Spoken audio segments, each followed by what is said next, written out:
Magandang umaga po sa inyong lahat. So ngayong umaga, meron akong i-share sa inyo na topic. Pero bago pong lahat, huwag kalimutan mag-subscribe sa aking YouTube channel at i-click na rin yung notification bell para mas maging updated kayo sa mga susunod ko na videos na i-vlog. So, ang topic ko po ngayon is all about mag-ingat sa sobrang pag-inom ng energy drink. Alam naman natin na ang energy drink ay talagang karamihan sa atin ay umiinom ng energy drink, pero mag-ingat sa sobrang pag-inom ng energy drink. Kasi ang energy drink ay mataas po yung caffeine content ng isang energy drink. Kaya pag uminom ka ng ganyan, lalong-lalo na pag uminom ka ng gabi, iwasan mo yon kasi may possibility na mahirapan ka na matulog or magkakaroon ka ng insomnia or restlessness at anxiety.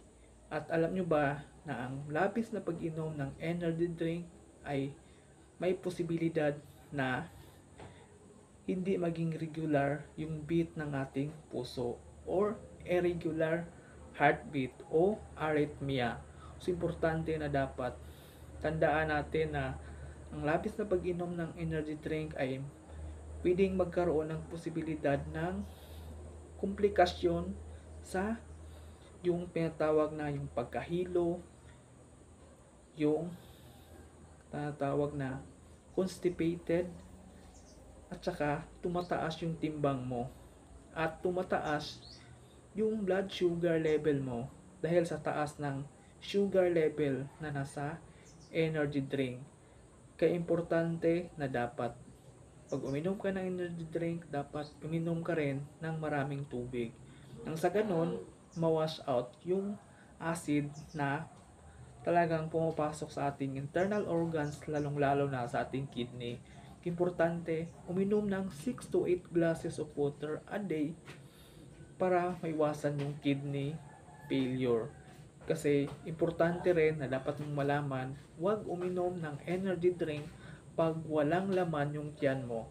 Kasi nakaka-cause siya ng ulcer or yung bleeding sa bituka mo pag palagi mong iniinom yan na walang laman yung tiyan mo.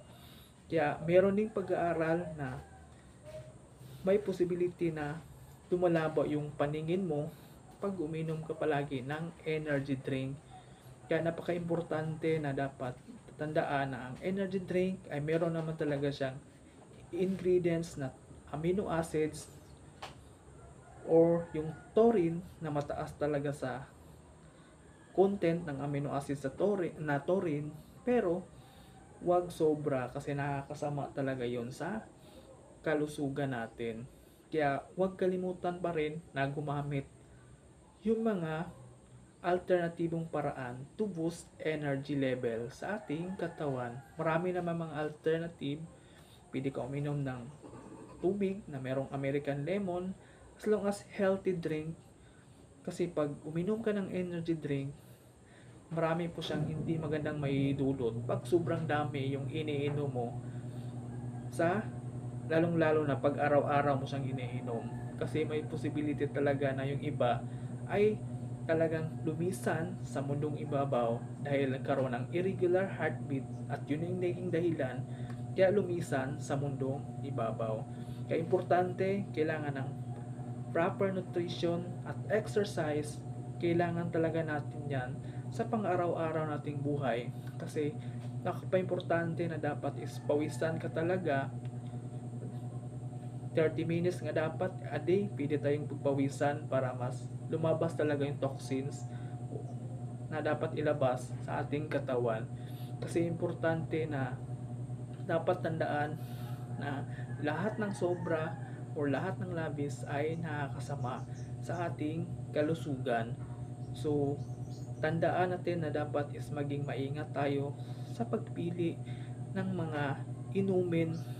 Kung hindi naman masyado nakakatulong sa ating katawan, mas maiging uminom na lang ng mga alternatibong paraan to boost our energy level sa pang-araw-araw natin na bakbakan sa buhay. So yun lang po, maraming salamat po. Thank you.